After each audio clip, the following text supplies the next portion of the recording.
Bonjour, gros plan tout de suite sur la gamme globale de Varenne Capital Partners. Cette gamme est composée de deux fonds qui ont réalisé un très bon parcours en 2014. Pour en parler, j'ai le plaisir de recevoir aujourd'hui sur ce plateau Franck Hervé, le directeur du développement de Varenne Capital Partners. Franck, bonjour. Bonjour. Vous allez bien? Très bien, très bien. C'est un plaisir de vous recevoir. En deux mots, rappelez-moi un petit peu ce qu'est Varenne Capital. Alors Varenne Capital a été créé à l'origine par son équipe dirigeante et Jean-Marie Veillard, qui est gérant en fait de First Eagle Amundi International. Nous sommes aujourd'hui une équipe de 12 personnes. Nous avons une gamme de 5 fonds.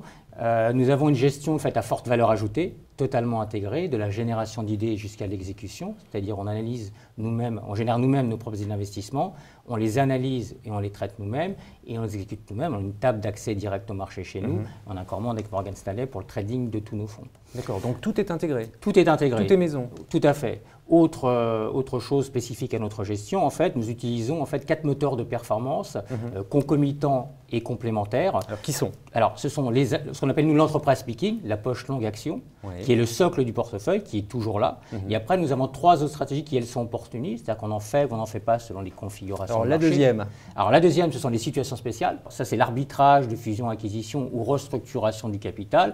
On en fait typiquement pour offrir un extra rendement au fonds et le décorréler davantage dans des marchés baissiers.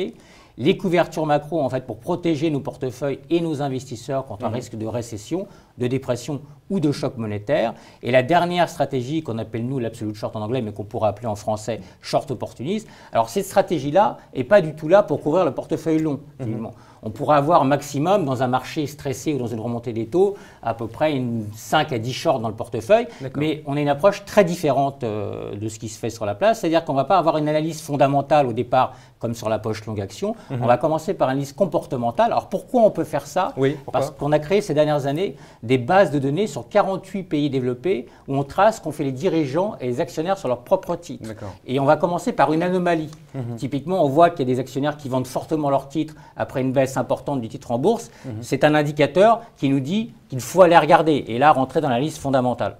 Qu'est-ce qui distingue la gamme globale du reste de votre gamme? Depuis la création de la société, chez Varenne, on investit en dehors de l'Europe, notamment sur nos fonds historiques, avec un track avéré sur le choix de société, notamment aux États-Unis ou en Asie. Nous faisons uniquement marché développé, on ne fait pas d'émergents chez Varenne. Nous avons aujourd'hui une équipe de 8 analystes gérants et nous avons créé notamment ces dernières années des bases de données comportementales et fondamentales sur plus de 60 pays développés qui nous permettent d'aller chercher les meilleures idées d'investissement là où elles se trouvent et on voulait en faire profiter nos investisseurs.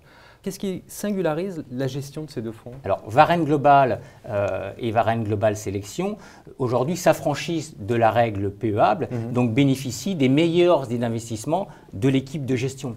Ça veut dire quoi concrètement? Concrètement, on n'est pas obligé de respecter les 75% en Europe. Si demain on pense, ou aujourd'hui ou demain on pense que les meilleurs investissements se trouvent en Asie ou aux États-Unis, on peut avoir une pondération plus forte, ce qui n'est pas le cas aujourd'hui dans nos fonds historiques qui sont PEAbles. Très bien.